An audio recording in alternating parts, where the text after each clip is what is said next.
Hello, welcome to episode number 55 of Light the Eye, presented by the U of I Credit Union. I'm Scott Beatty. And I'm Robert Rosenthal. We're right here in the Center for Innovation in Teaching and Learning inside the Armory on the campus of the U of I, where things continue to be, seemingly, Robert, a little quiet around here on mid-July. Ghost town-ish? But there's something very significant I saw. In Champaign? Yeah. What's that? Not only is there a very subtle scoreboard, almost complete, on the South Horseshoe at Memorial Stadium, but hanging from the crane today as I drove in was a light standard. Yep. Memorial Stadium has been without lights for the last little bit while they redo things. And so I just saw a bunch of lights dangling from a big crane. And it was actually kind of cool to see Memorial Stadium without lights for a moment, like it was back in the day. Mm-hmm. I don't know when they added lights. When do you think lights were added? We need a historian on that. Were there lights for athletic fields in 1924? Like there wouldn't even have been the ability to add lights when it was built, right? What was the first night game in any sport? You know, I have this thing called Google. You talk about something interesting, and I will Google that. Okay, well, I will tell you that if you're really enjoying the sounds of Robert Googling, please make sure to like and subscribe or to leave a review. In fact, somebody tried to leave a review on the podcast on Apple and hadn't listened to an episode yet. Turns out they're onto that. So you actually need to listen, engage with us, and then leave an authentic review. Hopefully you authentically like it, and it really helps things out. But beyond that, if you could hit the like below, and of course feel free to comment. We always appreciate our audience feedback. And we're grateful to our hosts inside the Center for Teaching and Learning inside the Center for Innovation in Teaching and Learning here. And we're grateful to our producer today, Kendall Crawford. All right, what did you unearth? The first night baseball game was in Independence, Kansas in April of 1930. Oh, okay, but I was thinking you were just looking at Illinois. No, I was wondering if it was possible when the stadium was built to even have lights installed. Well, they had electricity by then. Right, but they didn't. There was no such a thing as, what if we put a bunch of lights up here and played at night? It was only daytime. I mean, there were famous games that ended because of darkness and that type of thing. So, and then somebody said, what if we moved it to a Friday night or a Thursday night and we put it on television? Yes. So the first college football game under the lights, let's see here. In the 1893 Chicago's World Fair, they tested a night game. You know, what was that called? The Columbian Exposition? Yeah. One of their exhibits was the idea that in the future sporting events would be played at night. But I don't see the date. Oh, first NFL game played at night was 1929. Okay. So, this was a useless exercise that I just went through. All just because my brain said, hey, that might be interesting, and it really isn't. Haven't you based a whole career on a useless exercise? Isn't my entire vibe useless information? Yes, it is.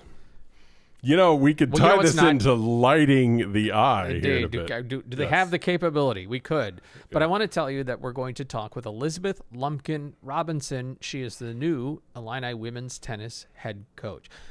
And one of the things I just want to underscore that we love to do here on Light the Eye is not only talk about football or basketball, but all the sports. Mm-hmm. And it's pretty cool, for me at least, because Elizabeth Lumpkin Robinson is from Naperville, and she was a high school champion there, not once, not twice, not 3 times, but 4 times. And we aligned this pretty good. That Wimbledon started during the Dancer episode and ended yesterday, just before we record the Elizabeth Lumpkin Robinson. It is tennis month here at Light the Eye. But before we do that, let's do something we love. That you couldn't do back in 1924. Nobody knew how. Scientists had not yet invented a way. Let us light the eye.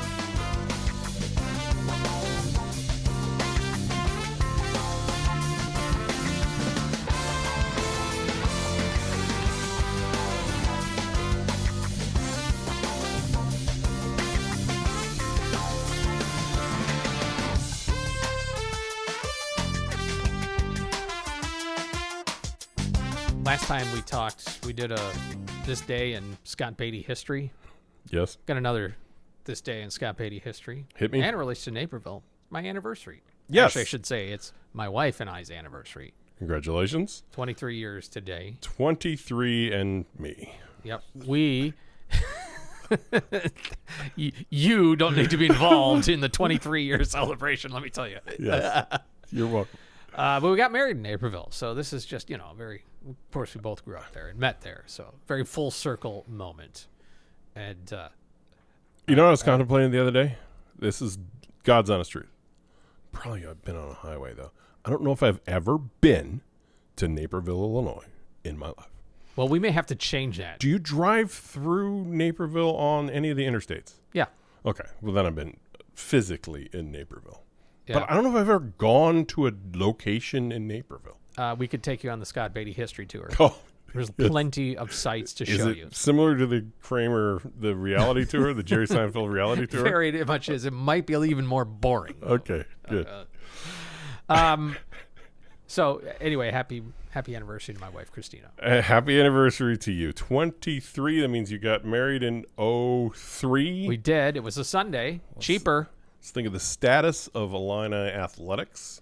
Just, let's see. That is the filter at which you look at. My entire life. Yeah. Self had just been hired. So Bill Self was hired in April of 03. No, I'm sorry. Weber had just been hired. There you go. Yes, Self had just left for Kansas. That's what I'm trying to think of. Yeah, that was the fans standing outside the banquet trying to urge Bill Self to stay. Yeah. And then a few days later, I'm off to Kansas, dreaming of driving up Naismith Drive. Well, I have another history. Look how we've gone. Can we get into our highlights? Yeah, let's do it. We need a thing for highlights. Mm-hmm. We need a sound effect, or some type of a image, something. music. Kendall, you got anything you can think of? Is there a? Maybe we should get him a soundboard over there so he Yeah. can just hit the. Exactly. Yep. But anyway, time for highlights. Reports about Illinois men's basketball non-conference schedule getting filled out. Looks like the Illini will play.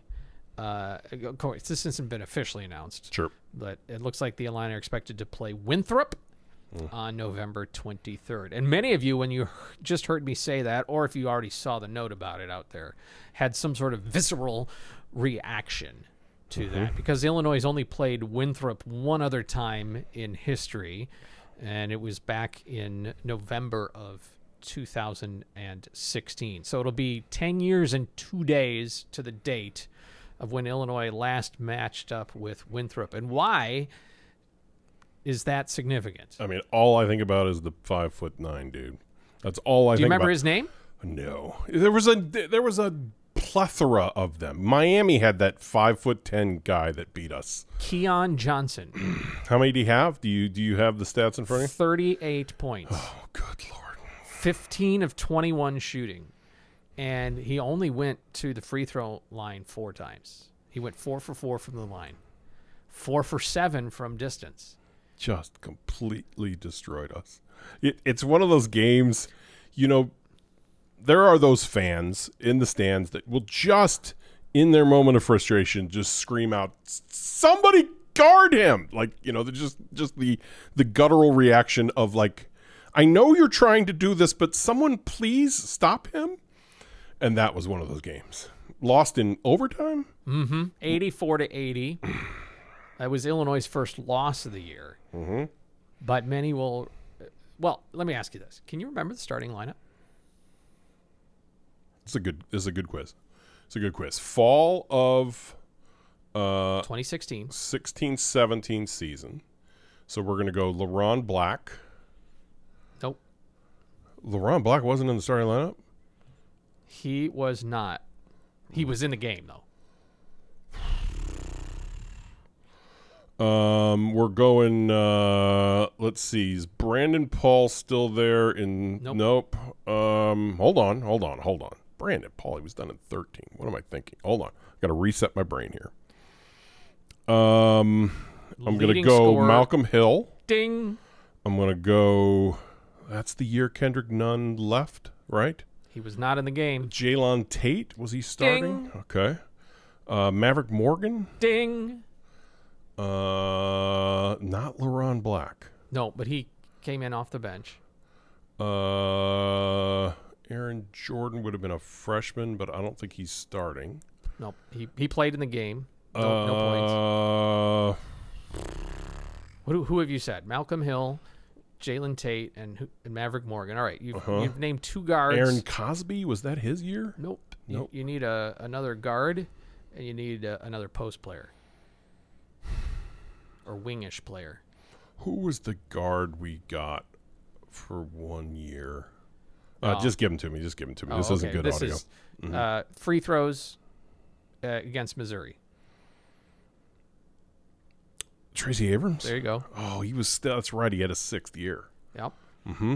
Champagne's finest. Michael Finke. There you go. Okay. There you go. Okay. And Jalen Coleman Lands and LeRon Black played the most bench minutes. Got it. But yeah, lost 84-80, and I think that might have been the first early indications that it wasn't going to be a great season. Yes. Losing to Winthrop at home. Yes. Because this was Whitman had gotten the job. Yep, it was Whitman's first year. So this was Full year. Yeah, he didn't do anything in his first month. He did with this football side, but he didn't do anything with Gross after that year, which was terrible. The 2015-16 season. And then it was like, okay, this is Gross's 1-year audition to keep the job, and he did not keep the job. And Whitman notably said at the end of this year in spring of 2017, it was a difficult choice for him because he really liked John Gross. Yes. He could see what needed to be done. Mm-hmm. So I bring this all up. He's like, here we are, 10 years. It's kind of like in the last episode when we were reflecting with Tom Michael on the first game that Brad Underwood would coach in the fall of 17, an exhibition against EIU. Mm-hmm. Look how far we've come, baby. Yes, look how far we've come. Those were, it was just so funny. All those games where we're losing to some single guard shorter than 6 foot tall. Yep. Okay, NBA Summer League. Keaton Wagler had himself a game the other day. Had 18 points in 1 quarter. That's a lot of points. It's out funny. Of 23. It's for funny the Clippers. For me digging into, just dipping my toe into NBA stuff because I'm not an NBA guy. I don't have a team. I don't really follow it. I mean, I enjoyed the Knicks run. I enjoyed following it from afar, but I don't really get into the nitty gritty of how these things go. And debates on NBA players are so definitive. You have to come with a statement of like, this rookie will be better than this rookie. Just watching clips of shows and this and that, there is no like, well, we'll see what's going to go on. Everybody's got to come with the take that is already set of like, I think Acuff is better than Wagler. I think Wagler is better than Fleming's. Like everybody just has to have a stance on everything. So you can't find information without trying to wade through like, here is the definitive answer. He should have gone this position with this. Well, I'm with you. I'm not a deep NBA follower. If the Bulls get hot, I get interested. Mm-hmm. And I've been more interested through these years how are former Illini players performing. Sure. For however it's come about, the NBA is followed or marketed more around individuals as much as teams. I've known people like, I follow player X. Yep. So if they're on this team, then I'm for that team. As opposed to, I mean, obviously there's plenty of Suns fans, there's plenty of Mavs fans, there's plenty of Knicks fans or whatever. But you seem to follow the individuals as much as you do the teams. But I saw some chatter. People believe Wagler might fit into the starting lineup for the Clippers. I don't know if that's real or not. Yeah. Because I'm not like, a front office guy in the NBA or something, or an NBA reporter even close to that. But I don't know. I just went, oh, that's nice. I assume the Summer League, if you score 23 points in a Summer League game, I assume that's sort of like baseball prospect so-and-so hit a home run in spring training. You're like, could it mean you go, well, he's going to make the team? I mean, Wagler is a lottery pick. He's making the team. Yes. Yes.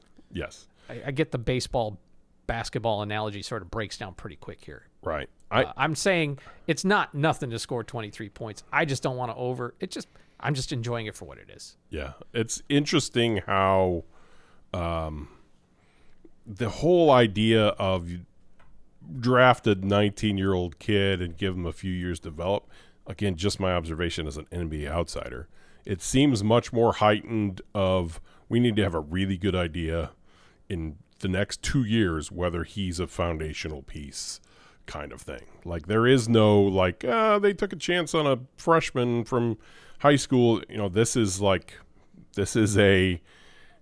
we need to know exactly what you're going to be 18 months from now. And, by the end of these next 18 months, we need to know exactly what we have here so we can make our decisions moving forward of how we build our roster and whether we're tanking or whether we're this or whether we're that. So, but it's also curious. I mean, Keaton Wagler's doing what he is now for the Clippers.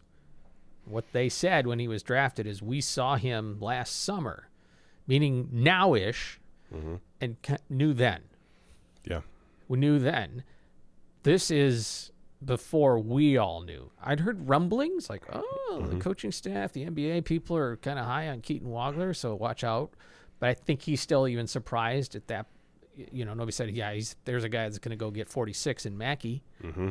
Yeah. But it's interesting to think that right now, there's probably NBA people visiting this month or within the next few weeks that are going to look at summer workouts at Illinois and decide about certain freshmen and go, yep. Mm-hmm.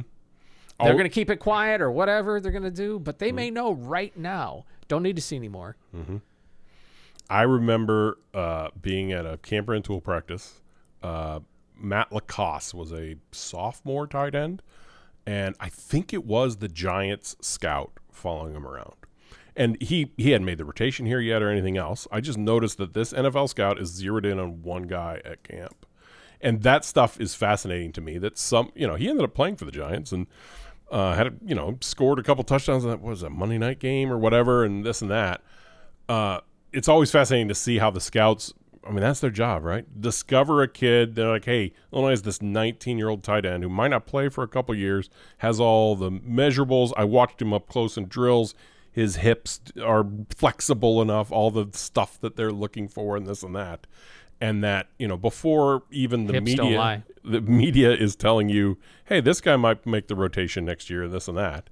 These scouts are like, we know what we're looking for, and that's the height and the size and the hands and everything else. So we sent a scout to some camp in Rantoul, Illinois to check him out and put him on our board. It's crazy. Okay, the baseball draft was over the weekend. And congratulations to former Illini pitcher Zach Bates. He was the closer in the 2025 season, All Big Ten pitcher. Missed this past year with injury. Actually, it was reported that he went into the portal and was going to go to Nebraska, but he was drafted in the 20th round by the Dodgers. I presume he'll have a choice to make on that. In this day and age of NIL, I would think there's not maybe a ton of money in the 20th round pick, but it's also your chance to go be a pro and see what you can do. Mm-hmm. So I don't know where he'll go, but really enjoyed following him and seeing him pitch, and very likable guy. It was tough from an Illinois perspective to see him go in the portal, but that's what happens these days. Then the other undrafted free agent signing, Reagan Hall, who was the anchor of the rotation this past year in his junior season. Loved watching good lefty pitcher with movement. Bittersweet for me because I was already dreaming of him being back in the rotation as a senior, with him and Aiden Flynn and whoever else you move as have as a third starter or whatever order there. But good for Reagan. Yep. And isn't baseball like that? Albuquerque, New Mexico. Like junior year is kind of senior year for baseball often, right? Like Yeah. it's a 3-year kind of sport, and the fourth is a bonus or whatever. So Could change depending on, could happen. You could go sooner now, depending on how some proposed changes go with this new labor agreement and that whole thing. So that's our big highlights. But I may have buried the lead. what's that? Well, in the Open, right before the Open, when we started, the scoreboard is going up. Yes. Next month is the annual family movie night that they host at Memorial Stadium, where people can come out and watch a movie, sit on the Memorial Stadium turf. The movie is going to be Air Bud. Mm-hmm. This is the choice of David Mirkovic. Of course. You ready for my statement on that? Yeah. I've never seen Air Bud. Neither have I. I know it's a dog in basketball. Look at us. Look at us. I thought it would be more your generation. Like you're is. like 6 or 7 years younger than me. Yeah, but that doesn't When matter. Air Bud came, it was like mid-90s, right? Well, you're asking a guy that's never seen it. You know, they make this thing called Google. Can't just sit and wonder. We're going to have live Googling in this episode. That's right. Air Bud came out in 1997, August 1 of 97. Yes, I'm told it's... never seen it. Yeah. I mean, I may be committing several cardinal sins of omission here, but I have not seen Air Bud. I've not seen Space Jam. Mm-hmm. But yeah, I mean, are you good with Air Bud and David Mirkovic? Here's the other thing. If Merck wants to watch Platoon, I'm good with that for family movie night. He can do whatever he wants. He is the current king of campus. Yeah. Apocalypse Now. Top 10 worst family movie nights to debut the new largest scoreboard in college football. Bring your kids, spread out on a blanket, and let's all settle in for fill in the blank. Worst movies only.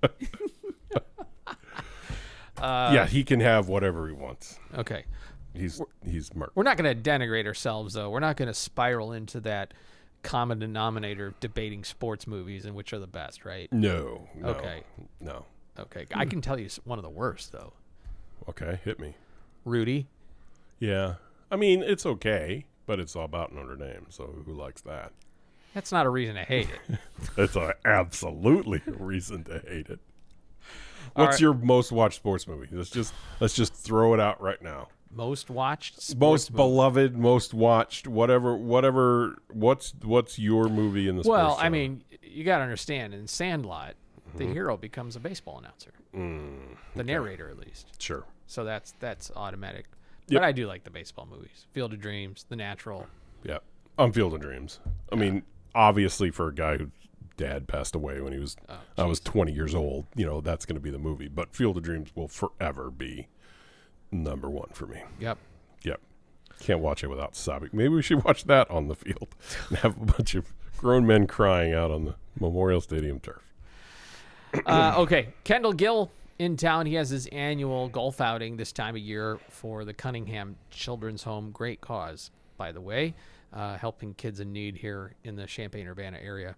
But I just saw a clip online of him discussing there's now 3, I'll call them modern Final Four teams in Illinois basketball history, and to debate about who is the greatest. And of course, Kendall was on one of them, the Flying Illini, and he maintains that is the best of the 3. Care to weigh in on that? Now that we have a new Final Four team in the mix?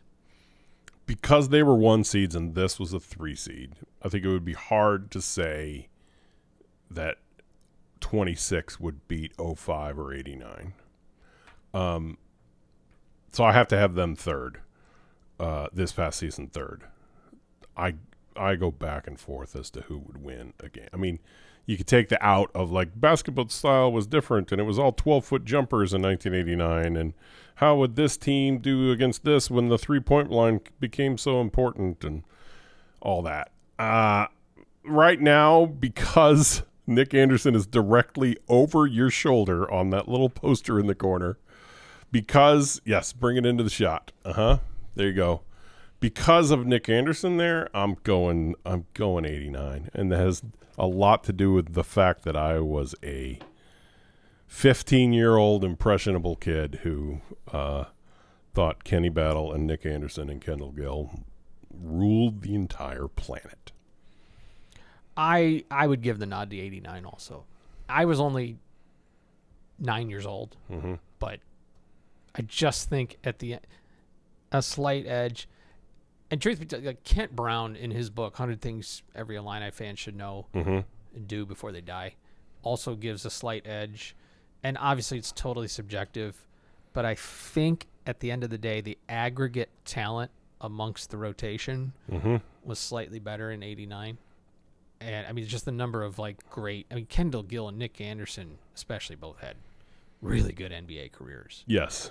05, the starting lineup all at least had a cup of coffee in the NBA, right? Yep. I mean, you had talent. There's nobody arguing about who, like, anybody was untalented. Last year's team was also very talented, and just saw a lottery pick depart. Kylan Boswell just got a two-way. Like, there's all future pros there. Yep. I just think there's just a tick there above in the 89 Illini. Yeah, and I think you're right. The depth. I can't believe I'm going to resurface these wounds.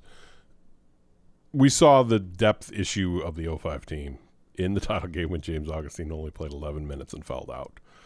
Jack Ingram played great in that game, but then nobody could fill Jack Ingram's role, which was, so necessary in that long run. Yeah, and when it was like a 6-man team, it was like one guy gets in foul trouble, and but I'm just even considering just who was in the rotation, the 6 or 7 guys.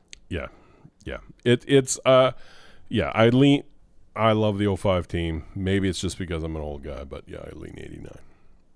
Well, just because you love lean 89 doesn't mean you don't love 05. That's a good point. Love all my children. I do have one thing. Okay. I did some scouting this weekend. I can't say where I did some scouting. About the long jump. Found a few locations where it could possibly be done. Have to be careful. I'm not going to be jumping any fences into high school athletic facilities. Don't want to be that guy. But I did. Kendall, when did I commit to it'll be in the next month? Do you remember when that was? That was like a month ago. That was like the 12th, right? I have absolutely no clue. Every time we hop on this podcast, you just keep delaying. Exactly. It seems like you're not having any faith in yourself, Robert. Okay, so I say all of this because it is going to be done this week. It's going to happen this week. I can't tell you where, can't tell you when. I will have somebody film it, but it will be done this week. Okay, and again, $77. Mm-hmm. He pledged. He dropped a Benjamin on the whole thing. So it's technically right now. Well, I have other people on Slack who said they would contribute. I'll have to find out what those totals are. But thus, yes, as of right now, it's $177 to one charity or the other. Yeah. If I make it, it goes to my charity. If I don't make it 10 feet, it goes to your charity. Yes. And I'll find what that full total is tonight or tomorrow, and then you will see a video. video. I think other people may want to contribute as well when they hear about this. Yes. Just email us at lighttheeyepodcast@gmail.com, and we'll add you to the list if you want to participate. We'll find some way to do that. Yeah, or comment below if you're on YouTube. Yes. And it's all going to charity, and we're going to see if I can jump 10 feet. Okay.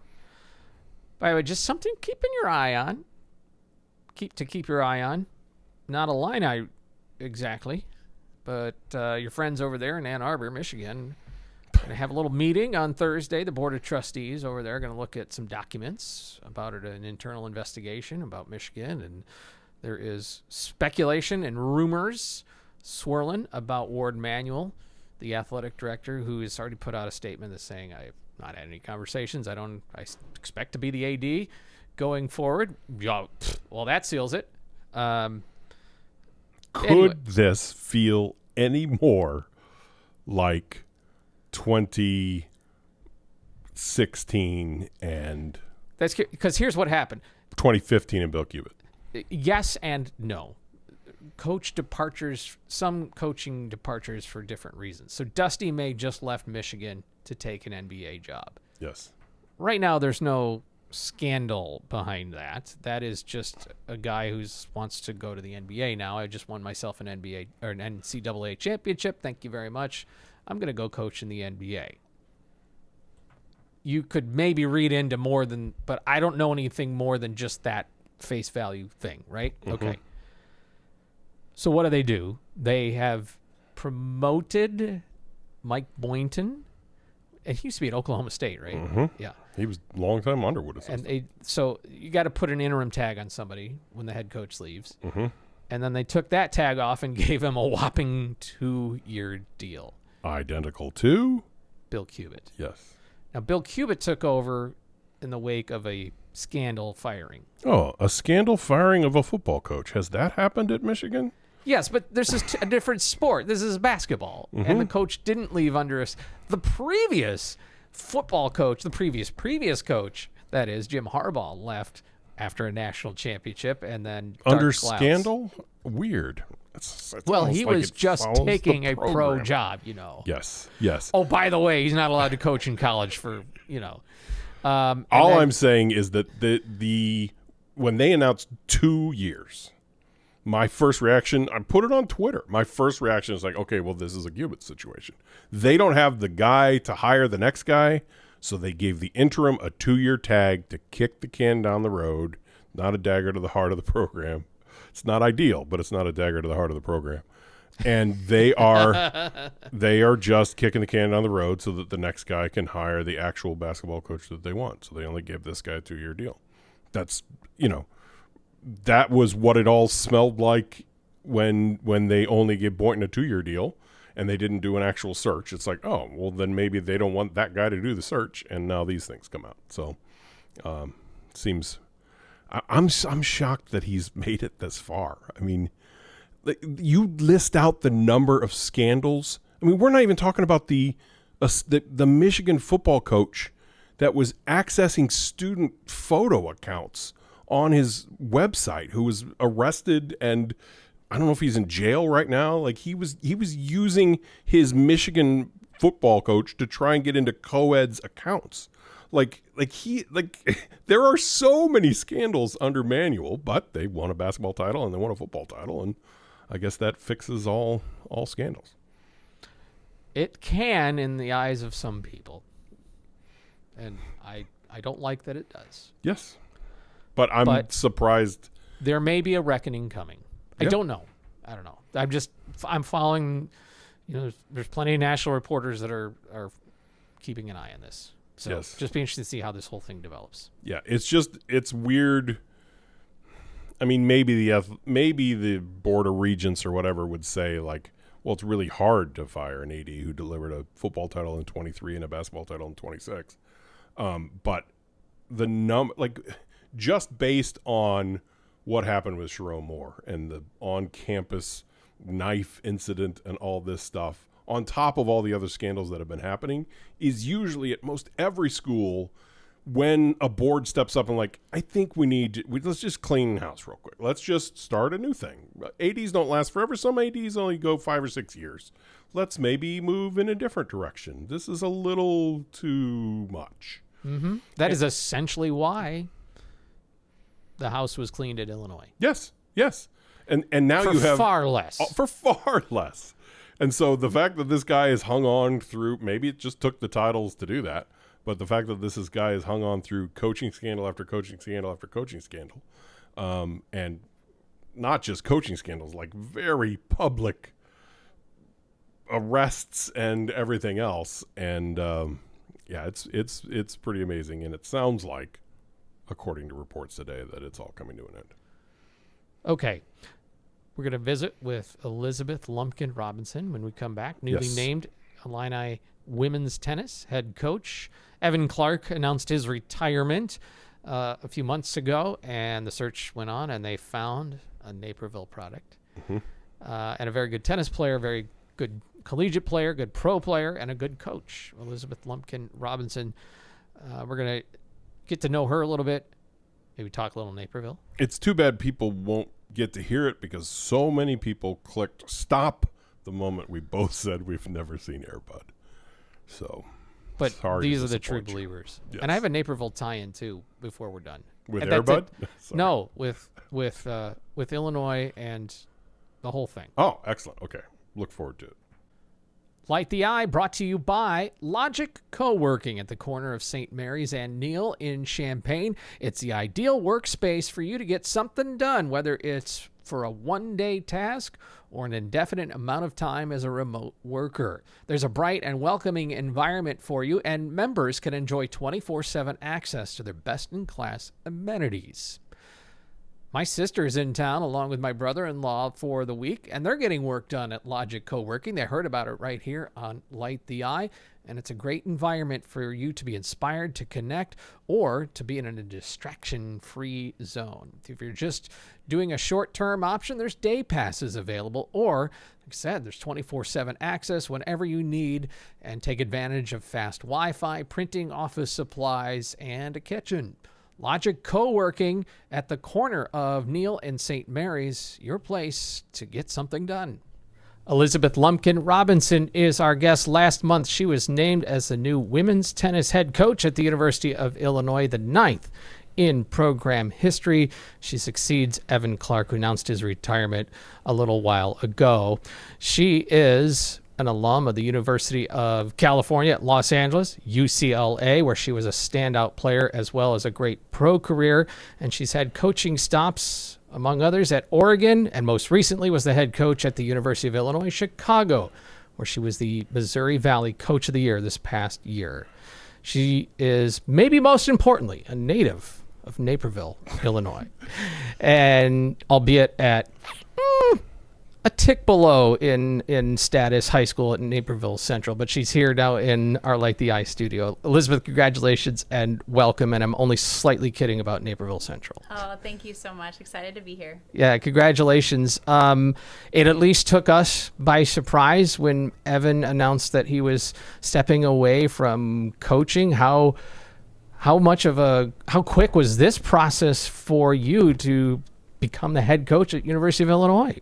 Yeah, so I did cross paths with Evan a couple of times, actually, when I coached at Oregon and then just the regionals here as well. He was always super professional, really kind, a great coach. And even as I was interviewing, I asked a lot of competitors actually against Illinois, what was your sense with what the team is like? I just wanted to know what the student athletes were like currently. And they all said, great fighters, never give up, really good athletes, super gritty, and also really versatile. So they know how to make you uncomfortable. They're really well coached. So I think that's just a nod to previous coaches and to Coach Clark, just how great a job they did with really great student athletes that also are great competitors.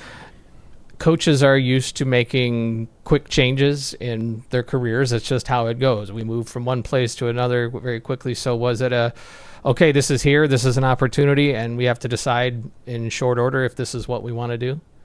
Yeah, so I think, was anticipating to be at UIC for a longer period of time, but also feel like sometimes with opportunities, I say it's the plane is taking off and you have to get on or it's going to keep going. And so, we definitely were very thoughtful, and I think that's a great piece too of just when you get an opportunity like this, making sure we know we're doing this for the right reason and that it fits into our long-term picture. And I told, Josh as well, we always want these changes to be a win for the career, but also a win for the family, and that it's a great fit for us. And so we're excited for that. We are teaching our kids new cheers. They're working on it. So we had to run through that a bit. But, it's great to be adaptable, and to have these opportunities come up is important. And even for my husband, he actually is the one that did 2 round trips from Oregon to Illinois, towed a car, a trailer, and through in the fall where we were worried about weather. So when he heard Champaign, he's like, oh, that's a piece of cake compared to that. So that definitely makes it a little bit smoother transition, not having such a great distance to have to go. This is maybe there's a lot of circumstances when new coaches come in. It could have been after, somebody got fired, somebody retired, somebody, whatever. So this is, you're not coming in on what I would say, in a tumultuous situation by any means. It's just a kind of a natural, something happened. Evan steps away, he wants to be done, and so you inherit it. So does that feel like it's much easier when it comes to, okay, I'm going to meet the players and set a course here? I think what I usually say, and even seeing as an assistant, seeing head coach transition when I was at Oregon and then also in a UIC, is just anticipating that even if you're the perfect coach, that for any group, that change can be difficult, and just because it's something new. And so I think the biggest part for players, and just what I found with my teams, is that if you follow through in terms of what your expectations are or what things that you've set the standards, it's really more about creating the trust from a reliability standpoint. And even if they don't necessarily agree with that in the moment, it's just more more of that trust of knowing, okay, they've said this is how we'll operate and that's how we'll operate.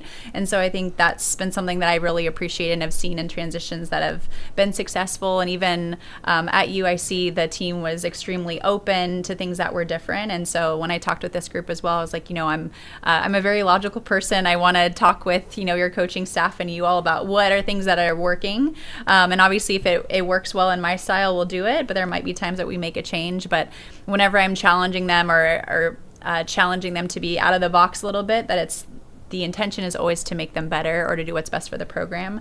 And so I think just reminding them of that. Another conversation I've had with players too is just, I would say even for my time at UCLA, there were pieces where I was in and out of the lineup at 6 and 7. And so probably as a coach, I'm a little bit more open than a lot of coaches are about information as to why we're doing a certain load management, with strength and conditioning, or why we're doing things with lineup, as long as it's appropriate and not, confidential information, but usually relatively an open book. And so I think that just helps players know your thought process, know that we took a lot of time and thought to look into this and think about, the benefits and the consequences of decisions. And so I think that, again, just helps them feel like they're well taken care of and that we're really, being really intentional with how we do things.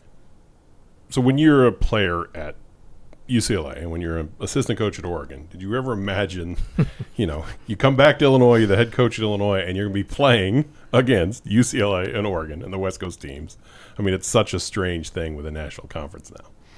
No, it's been really interesting with the transition, and I left Oregon prior, to the conference change, so knew what that was coming, what that was looking like. And like I said, even when we were really thoughtful about the decision, talked to coaches about what's the travel like as you're leading this program, what are things that you see and, things that you need to manage now. And so just, it's been great actually having familiarity with those schools, not only the level, but I think just, even playing on those surfaces, or, at least it's like, oh, when we go to SUCLA, we're going to have one hotel right in the middle. It's equidistant from both. And even logistically, I think it's nice just having a little bit of familiarity with those schools and how to compete against them. I think a great thing too at Oregon, and this is a similar piece here where, great electric energy from an athletic standpoint, obviously an incredible academic institution here. And so that was always one big thing. Even at Oregon, we're trying to really push making history, and just throughout my career. So I think as a player, not only in high school, but just going even to UCLA, as I wanted to win a national championship as a player was a big goal. And then as a coach too, just trying to be really supportive of our players of it's okay to be ambitious, and we're going to go after goals that have not been accomplished before. And if we don't make it the first time, that's okay. We take it as information, and then you grow and figure out how you can do it the next year. So it's a great opportunity. I'm excited for it. And it is nice having some familiarity with some of the old stomping grounds. So when you were being recruited, so you were a 4-time state champ in Illinois, right? You won as a freshman and won as a sophomore, junior, senior. You probably had your choice of anywhere, and obviously UCLA tennis and the chance to win a national title and this and that. Okay, so for the next you in Chicago, how can, what's your pitch to recruit her to here? I think, and this is actually a lot of student athletes have told me, not only with tennis, but other places. And now even as a coach, I can really relate just in the interview process, as almost every single one has said it feels like home, like Illinois is home. And so I think that's a big piece for athletes where, and truly for their parents as well. I think that's a really big piece of the recruiting aspect. I know obviously a lot of student athletes are independent now, or they're working with people that are trying to help them place somewhere for scholarships. But really, I think a lot of that family support network is that you're 18 to 22 years old typically. And it's your first time being away from home, even if you're from the Chicago suburbs or if you're from around the world, but that this place is really dedicated to making sure that you're supported as a student and as an athlete, and that you're prepared to do great things, but also be ready for post-graduation, whatever that looks like. And so, I mean, it was really evident even in my interview process and how I could see people talk about Josh and the department, that it wasn't just talk, that they truly felt like, no, like they will make sure that that you transition well, that you have what you need, that you have people that you can go to if you need answers. And so I've seen that the same thing for athletes. So I think that's the big piece of just, hey, it's going to be your home here, and where we're going to take great care of you, and we're going to make history while we do it. Yeah. Did you consider Illinois? Like you said you were thinking national title, and obviously a player of your caliber in high school, that's, it's tough. Did you visit, consider, or, what was your relationship with Illinois when you were a student athlete? So I did take an unofficial visit Yeah. to Illinois, and then most of my visits were East and West Coasts, but took unofficial to Northwestern and here. And really at the time, I was ready to spread my wings a bit, and so Sure. I wanted to go East or West Coast. Had a great family support network, so great relationships with my parents too, and so I just felt like this is probably a important part of my growing up and maturing, of being independent and having to be away a little bit Sure. more. So Yeah. was really looking primarily East and West Coast. So like Vanderbilt, Georgia Tech, Stanford, and UCLA were some of the primary like official visits, but and UNC. But it was great to see different styles, and I think that's where too just remembering the unique things about Illinois is important, and just I think that balance also, like we said, that electric energy from fans and students, and how that's really neat to see at a highly achieving academic institution. And one thing I really appreciate is just also being able to collaborate. I mean, you have these world-renowned professors here, so Sure. there's, even though we have great support staff that have expertise all across with sports psychology or with different nutrition and all of that too, it's a really neat avenue to be able to go to professors, and if there's studies that correlate that can help our program get better and help the research as well, like that's just a great crossover as well. Okay, Scott, I'm going to start a timer. You get 5 minutes of Naperville talk. You're limited to 5, starting now. A couple episodes ago, we had Brad Dancer on, and Robert talked extensively about his high school tennis career. So I thought this would be a good time to compare our high school tennis careers. As he just mentioned, you won 4 individual state titles in a row. I, at rival high school Naperville North, did not make the freshman team after trying out for it. So there you go. Pretty much identical high school careers. Actually, I have a serious question about that. At the time when you were winning them, with all due respect to your opponents, did you just feel like, I am just the better player out here? Was it just a talent gap? Because we just got done with Wimbledon, right? And I saw a note, 10th winner at Wimbledon in the last 10 years. There's not been right now in professional tennis, or at least at Wimbledon, there's not been somebody that's just grabbing hold and going to be the dominant player right now. My question is, like, how hard was that to go out and win a state title and then do it again and again and again? Was it just a matter of, yeah, you were really good, or was it like a mental, I knew how to win? It was a really actually interesting experience. I think one similar to here, felt really supported by my high school and my team, because I was really nervous coming in as a freshman, knowing, okay, I'm probably going to play one on varsity, and how will I be accepted by my peers, and being, a freshman in that situation. But they were so great and super welcoming and really open. Even with the coaches, when I was at practice, I would obviously be practicing with the team, but then sometimes I got to help like run a court and do a drill with them or things like that too. And so that they were really open to that, of just even accepting information from me. So I think one, that made it a great experience of why I wanted to stay in it all 4 years. It was never a goal initially to win 4 state championships. I was always very present, and we had a lot of really nationally ranked top talent. I mean, people that ended up being All-Americans. It was not easy at all, like a really competitive field. And actually something that was interesting, it'd be interesting to see if I do this as a parent, but my parents actually would not let me read any newspaper articles through the season. Interesting. So even at high school, sometimes a teacher would give me one or anything like that, and we just kept it in a file basically. And after the state tournament was over, I was allowed to read it at that point. But my dad and my mom are really big on just, trying your best and working hard and doing the things that are the best for you, as a student and as an athlete, and not to really focus on that piece. And so I even remember as a freshman, I think I gave myself a little pep talk even in the bathroom mirror, and I was like, you're playing someone older, like, hey, this probably isn't gonna go your way, like just go out and play and just kind of accept it and try to release a little bit the expectation.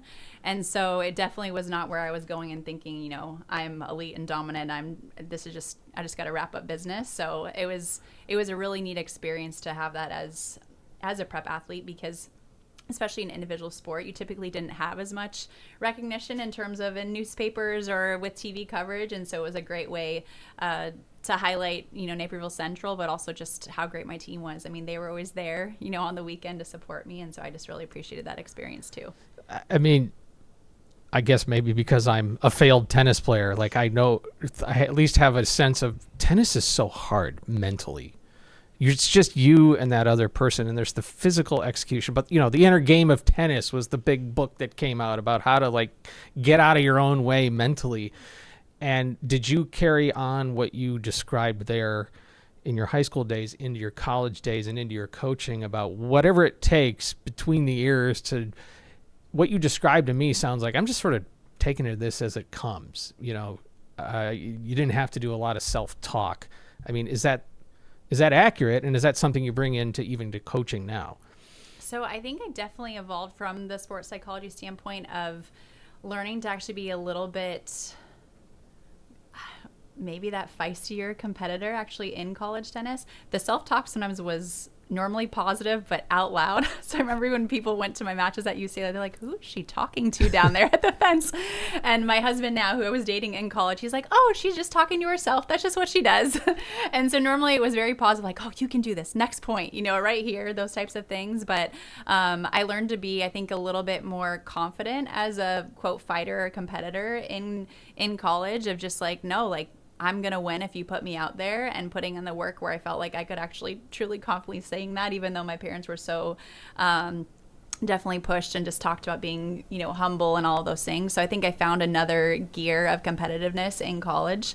And then when I was on the pro tour, I mean, that part I just learned to be really adaptable, and my goal was to make a Grand Slam, never made it, but just learned so many lessons through that, and where obviously your routine and doing things that you can control is really important. But also, like, sometimes you make the doubles final and then you have to go on a bus to Mexico City and you be ready to play the next morning. And so if you get too caught up in I have to have these controlled elements for me to compete my best, then it harms almost your ability to compete well. So I think just that adaptability I learned as well. And even as a coach now, I think with our players, sometimes there's something that they might feel like, oh my gosh, this is such a big problem. And we definitely don't want to undermine their feelings about something. We want to validate it. But also I'm like, hey, like, we can deal with this. Like, I've seen bigger problems. It's okay.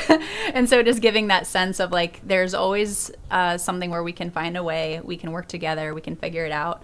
And so I think that was a big thing as a competitor. And I think also, I think with female student athletes, but also just in general with athletes, I found later in my coaching career, and even for myself, a lot of times there is, if they're finding some type of pattern that they're getting into, whether it's competitively, maybe it's, they win the first set, but then they tend to lose the second set, or just there tends to be things that are recurring for an athlete. And a lot of times it stems from some like deeper, not consequence, but something that's a bit deeper in their psyche. Sometimes it is about, is it image? Is it proving to your parents? Is it showing that you really are good because maybe you were a little bit of a late bloomer? And so if we are able to really have pretty open and like vulnerable discussions about that, a lot of times that's when they make their big breakthrough. Sports psychology has blossomed or exploded, whatever the word you want, grown, has become such a significant part of athletes' development now. Are you playing psychologist with your players now? Are you getting help with other people? Because, again, tennis to me is deeply psychological, because you just really almost have nobody out there to accept yourself and your own head. Yeah, see, I think one is just having really good built trust with your players as well, so they can even feel safe enough to be honest and open about things that maybe are harder to say or truly what they're thinking. And then I think another thing is it's not always me. So I think it's also about finding who are the right people that speak to them that they can relate to. I've had players where maybe they wanted to speak to someone in their native language, so I reached out to a pro player on tour that could talk to them in their native language. I've had ones where they weren't really comfortable expressing it verbally, but they would write it to me. So they would write down what they were thinking. We even did it on changeovers. I'm like, hey, just write down in the journal what you're thinking, and then I'm going to take a peek, and then that way I can tell you on the changeover, what we want to focus on. So I think it's one of just kind of unlocking that key a bit of like what really works for them, and not having the ego that the solution doesn't have to be me. I think that's the great thing at Illinois. You have so many just like staff members and coaches, and just even with your own coaching staff too, of just there's different personality styles. So it's really just about, okay, who can really connect with this player to help them be in that spot. And I think also sometimes there is a difference with a head coach versus assistant coach. Sometimes student athletes just feel a little bit more comfortable being more open with an assistant coach. So there is an element of when you're deciding playing time and lineup and those things, of sometimes wanting someone that's separate that doesn't make those decisions be able to talk with a player. But one exercise that's been really interesting, and there's a sports psychologist that we worked with in the past, that it's been a really useful exercise is that we'll write something called a rut, which is a raw, unfiltered thought. So you can do it before matches. I've had players even do it before big interviews after they graduate. And so you literally write what's on your mind. And it can be, I've told them, you can swear, you can say coach is annoying, you can say literally whatever, anything is there. And then if you want to share it with me, I'll read it. If not, it's really meant to just get the thoughts out, see what's actually true. Like, sometimes it's amazing what you say to yourself and you're like, oh my gosh, when you actually see it written, it's amazing to see it. And then at the end, you basically draw a line and then you say, okay, I kind of accept these thoughts, but now here's what I'm going to focus on moving forward in this competition. So maybe I'm a freshman and I'm super nervous about my first Big Ten match. Like, okay, why are you nervous? Like, talk about where is it coming from? And then that way you can kind of lock into, okay, these worries that I have are not legitimate. Like, my teammates are going to love me no matter what. My coach is going to support me no matter what. So like, I get to just go out and have fun. And I'm just going to focus on being loud and connecting with my teammates. And that's a way for you to kind of move through that and not get stuck in something that maybe is not helping you perform the best. I can now present to you the other side of sports psychology. Freshman year of high school, freshman tennis team playing doubles with my friend Jeff. I believe I set a world record, or we set a world record. I double faulted 7 times in one game, and we won the game. So, like, double fault, won the point, double fault, won the point, double fault. And then it was like deuce head out, because I kept double faulting on the ad court. So I don't know. So you're very resilient, is what you're telling me. There you go. See, I needed you as my coach. He and I have joked about it for years. Of like, he's like, you would double fault, then I'd save you. You would double fault, then I'd save you. But maybe it was a resilience that I dug deep and found something to get that 9th serve in or whatever. But yes, I can identify with that just even as a tiny little high school tennis player. I've always told people, it's the sport you can get in your head the most, maybe even more than golf. There is nothing tougher than a 30, 40 second serve.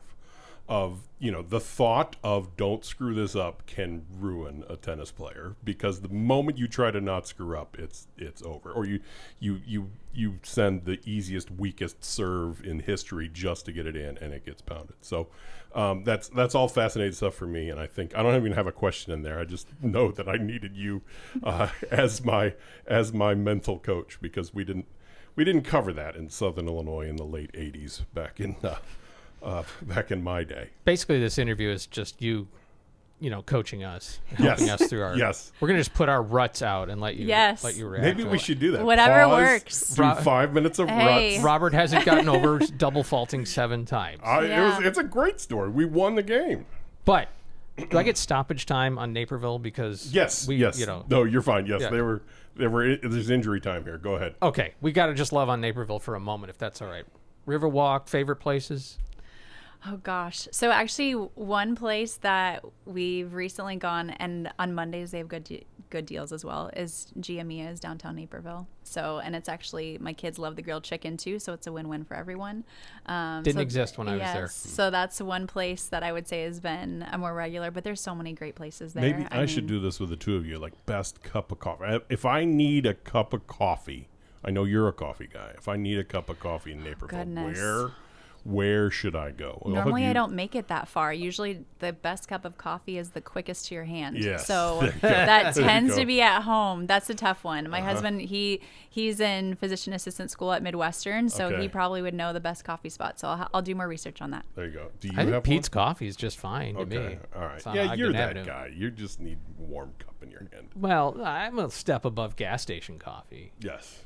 I'm a step. But the Riverwalk, was it a place you spent time at growing up? We did. And it's right next to Naperville Central. No, it is. No, it's a super pretty area. Now I think that's been something I've really enjoyed too, is just, I got to explore obviously Illinois and Naperville and Chicago and all these places in Illinois growing up as a young adult and as a kid, because we moved here when I was in kindergarten. And so now getting to see other aspects of it too with my kids, like just never realized how amazing the library is until you go there and see all the things that we can do there with your little ones, and just explore it in a different way too, from a different perspective. So it's really been, a great place to be and to come back and visit too as well. There are 3 high schools? How many high schools are there? North, Central, 5-ish. and Neuqua?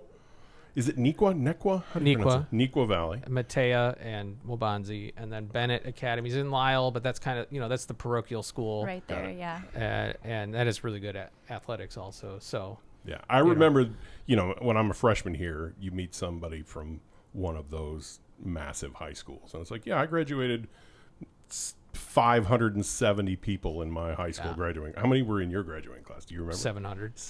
I think, ours was similar. Yeah, I remember. but Naperville Central was the high school in the original.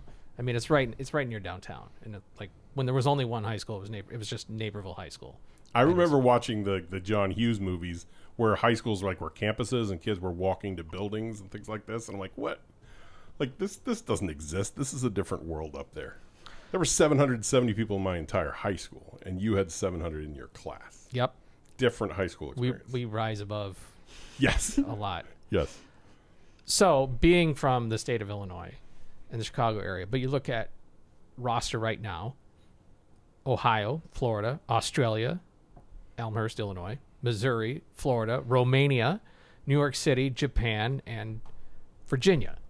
And you mentioned in the past you've had athletes, you needed somebody to talk. I mean, tennis is a very international sport nowadays. So what is how do you look at recruiting to Illinois, being from Illinois, as opposed to, I guess, just going to find the best players and the best fit for your program? Sure. I think, really, every coach has a different philosophy. I would say for me, I've never really been super stuck on playing style. So sometimes it's more based on the makeup of the team. If there is a skill set that we're trying to add in, or if it's doubles or things like that, then that can be a little bit more of a tailored search. But really, we're trying to find people that are super competitive, but also super caring. So it's an individual sport. So you want to make sure that obviously so much of their scheduling and just a lot of their experience is really tailored to them, so that they can adapt and be now in this group mindset where it's like, hey, we're going to do what's best for the team to win. And so sometimes that means you're in a different position than you want to be, or maybe you're not number one, or just, you want to just help the team in any way you can. So I think that's just one key piece. So we not only look at obviously their results and upside and just potential and athleticism, but also hey, after they lose their match, did they go cheer on their doubles partner after at nationals, or how did they talk to their parent after? Did they say thank you to the tournament desk? There's other things that you can take a look at.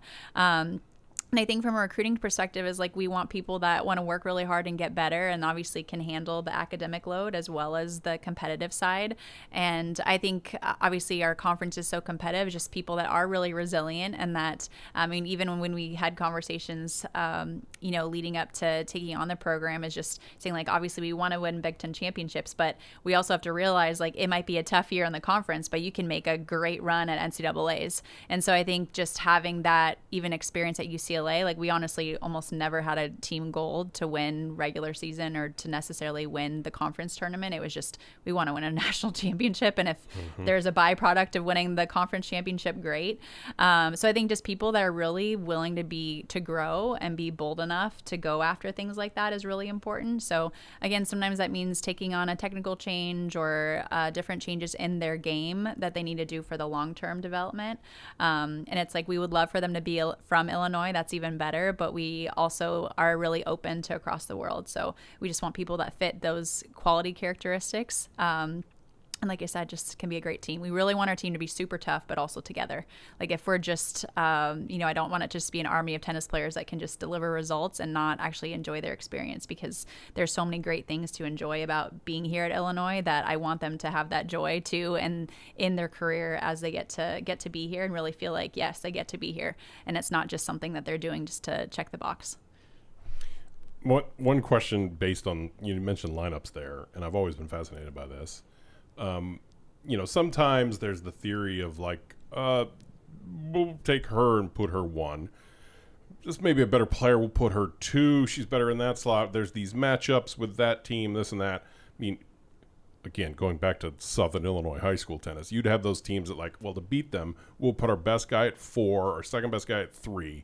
We'll try and win those 2 singles matches and then maybe steal some doubles points and all this kind of stuff. So how do you come out when you're setting a lineup? Is it this is our captain, this is our number one, we are locked in on that, and then from there, or it's hey, we're going to move you guys around and that type of thing? How do you approach that? Yeah, so still getting acclimated to in terms of lineup procedure within the conference. I believe they actually submit the week of. So one, just from the ITA and just in general with NCAAs, you have to be mindful of like playing to strength.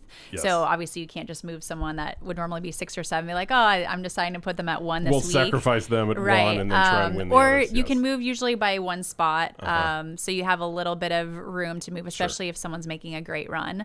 I think really there's a lot of factors. So one, just different players have different mentalities. So I've had some players where they win 20 matches in a row and they lose 1 and it's like the end of the world. And so versus someone else might be a very similar level, but maybe they can play a 1 because if they win 60% of the time, they can still mentally stay really strong and feel really confident.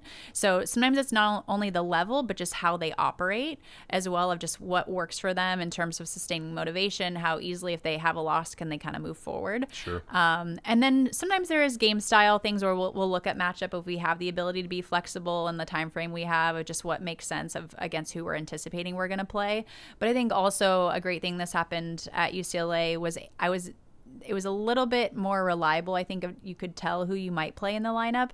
And so we did quite a bit really specific work leading up to those weekends of like, hey, I know I'm probably going to need this pattern. So we would do a ton of drilling in individuals on that pattern that we were anticipating going to need. So there's definitely things of that nature, but I would say I've always told the teams like, hey, we're going to do what's best for the team in the long run. And so sometimes in your individual world, that doesn't always make sense. And like I said before, I'm happy to give you a little bit more information if that will help you make sense of it. Sure. But just for them to realize like, and I'll even tell sometimes a kid, hey, you won 5 matches in a row. I'm taking you out, not because you screwed up or that I don't believe in you, but like we have someone that's been injured. And if for some reason we have an injury in April or at NCAAs, I need to make sure that they're competitively ready. And this is an opportunity to plug them in, get some real quote match experience and not just an exhibition match. And where it's you're still going to be great if you come back in next week, and this is important for them. And so I think just having those realistic conversations with people, I think where we get into trouble is usually, I always say when there's a void of communication, that's when the made up stories come in. And so if you can really be as transparent and clear with your players, I think that's where they're like, okay, this is actually the truth of what's happening and they don't need to guess what it is. And so I think that's where you can have a great player coach relationship with that piece and express those things where not only, if there is something that they aren't doing as well, that you give them an opportunity to actually work on that and know what they can do better. And I think, honestly, at UCLA, my coach was, sometimes it was hard to hear in the moment, but something I always talk about her was that she was super logical and she was always honest with me. So even if it was difficult for me to hear, she would tell me. And I think that's a great piece that we can still do with our players. I know sometimes there's hesitancy too, but I found that usually our players are really responsive to, I'm like, hey, like, I want to put you in, but when I look at the numbers right now, like it's a losing record. So, or statistically, I've had a time where we changed it in the conference tournament and ended up winning the conference tournament. And I flipped 1 and 2 and moved a player into 3. And I talked with them. I was like, I believe in you. I think you should be number 1. But when I look at the numbers and when I look up the potential matchups in this tournament, it makes sense to put you at 2. And then we won the doubles point. So it's just, and then also the great thing is when it actually works out and they're like, okay, coach, yeah, you were right. I mean, that's always nice when it actually pays off. Sure. But I think those were just pieces where we were able to have those conversations. And in that same tournament, we had 2 players who had been out a lot during the season, and we had someone that was a little bit injured, had a discussion with them, and I was like, hey, you're going to go in. So all 8 players got to participate because some played doubles versus singles, things like that, in the conference finals. And they'd been out of the lineup, but they were ready, and they knew that they could go in and compete and make sure that, we could trust each other as well from a competitive side. And it was neat to see just that group of how they all got to play in that final match and get to NCAAs. So I think just when you're able to have that true conversation with them, they know what to work on. They know what kind of the metrics are that they're trying to shoot for. And that way it's just a little bit clearer line for them.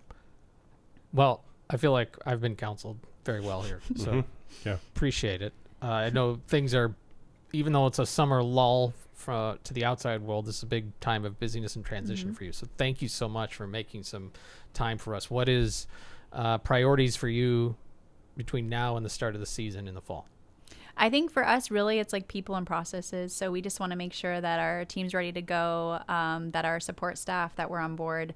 So we have some more collaboration meetings of just setting the tone for what are things that work for the group, what are adjustments that we want to see. And so just making sure that the people feel like they're good coming in, that we have all the details that they need as well to have a good start, and then just having our schedule in line. Obviously, the great thing is we have just a lot of support staff to help me. I was typically the lone coach before, so it's nice to have people that I can talk with about, their perspective of something, or also just to delegate things that I know they can handle really quickly. And so that's been exciting for me as well, because I think one of the fun parts of being a head coach is not only obviously the strategic side and the recruiting side, but also just big picture of how you want to dream and lead the group with vision. And so it's really neat to have people that can help me execute some of these things. I'm like, oh, this would be such a good idea. And to have the capacity to do that, I think is really amazing. So yeah, just really getting our people ready, making sure we have, again, the purpose behind the structure of what we're doing. And then if we need to adjust after the fall, we do. But at least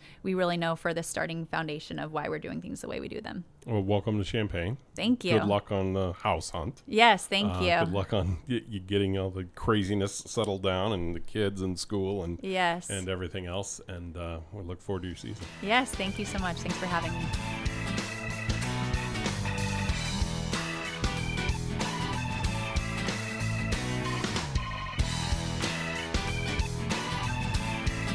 All right, I'm going to tie this all together with Naperville. Okay. Naperville Central High School, that Elizabeth Lumpkin Robinson came from, my hometown's right near the Riverwalk in downtown Naperville, which is a master class for a landscape architect. Okay.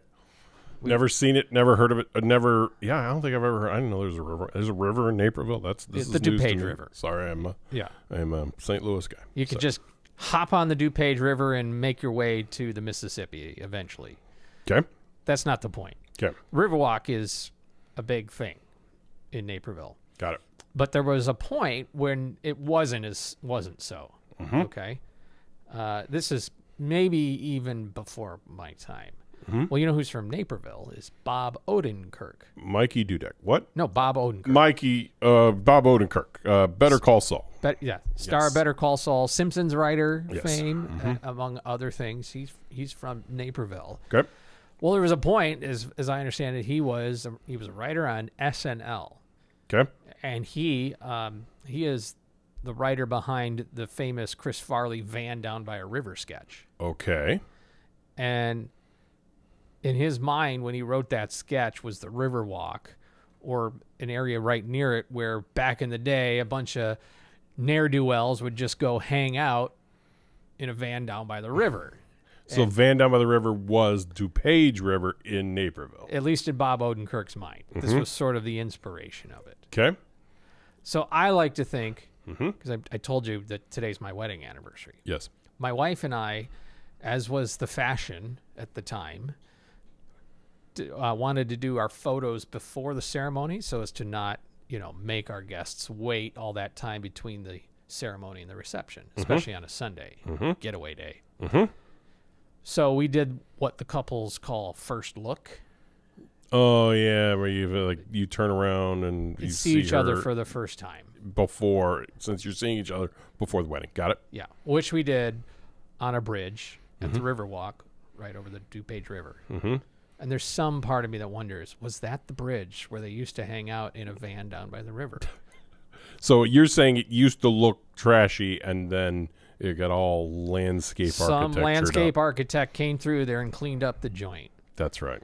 That's right. Other fun fact is Bob Odenkirk's wife is teaching at the University of Illinois this fall at the College of Law, and she's an alum. Really? Sarah Conley Odenkirk. I did not know that. There you go. It's all. I was waiting for you to bring it back around to the eye, and you did. I did. You landed the plane. Wow. Now you go. Now you know. Well, maybe I should go to law school this fall and take a class from her. I'll take you to Naperville too. Do you know how long I would last in law school? Listen, happy anniversary. Thank you. That's 23 years is, I don't want to say quite an accomplishment, but I do. I mean, it's that's great. 2 years away from the big 25. Thanks to Kendall Crawford, our producer. Thanks to our guest, Elizabeth Lumpkin Robinson. Thanks to our hosts at the Center for Innovation in Teaching and Learning. For Robert Rosenthal, I'm Scott Beatty. We'll talk to you again next time when we light the eye.